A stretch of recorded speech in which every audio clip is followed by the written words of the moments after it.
So we have a parent class, car parent class, and electric car child class. And in the long run, we will create the instances of the child class.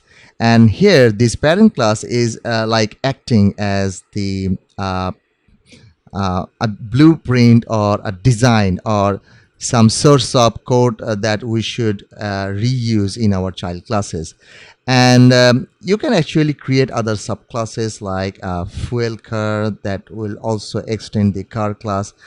And then you can go on keeping the child classes. But what I'm trying to say is you will not see me, or in this situation will not create any instance of the car class, because if I create an instance of a car class, then you might ask what kind of car it is, or some other behavior. That means class is the car class only holds the basic or common behavior of any other cars available in the market.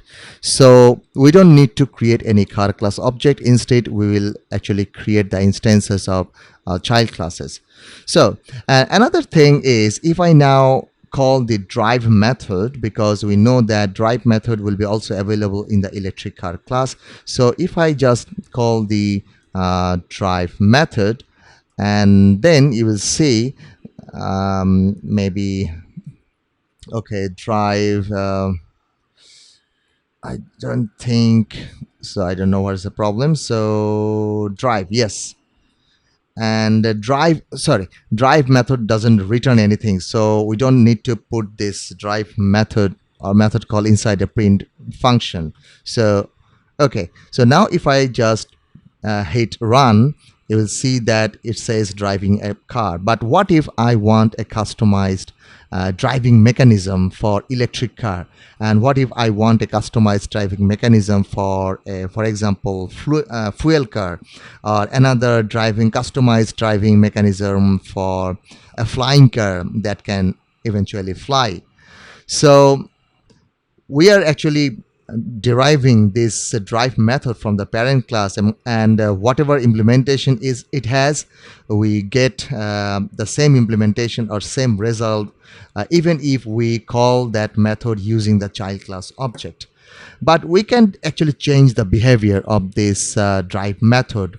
Maybe you can ask, okay, let me define another drive method inside the electric car class, and then define the custom driving mechanism in that class.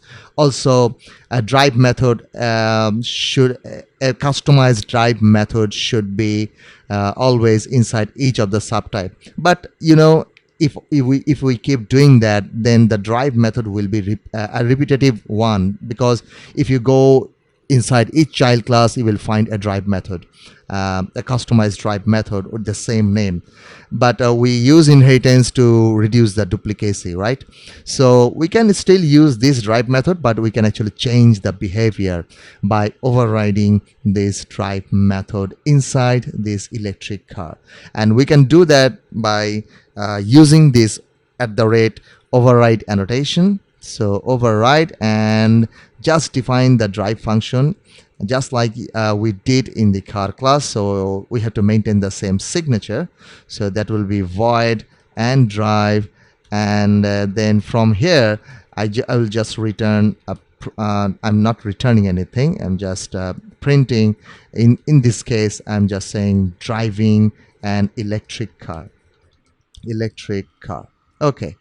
You see, don't think for a moment that this drive method is a unique method defined in the electric car, but this is not. This is actually the parent method that I am overriding in the child class.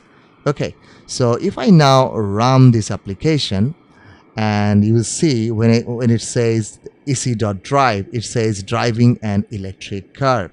So now, whenever a child class overrides any method from a parent class, and if you then call that parent class method using the child class object, then always the child class implementation is called, or the child class method is called. So we use or we do method overriding whenever we need to add something else or change the behavior of an existing parent class method, but we don't want to define a new method for a child class. Rather than instead we want to reuse or we want to use the parent class method but with different implementation. This method overriding is a very powerful concept, and it actually leads to another concept like polymorphism.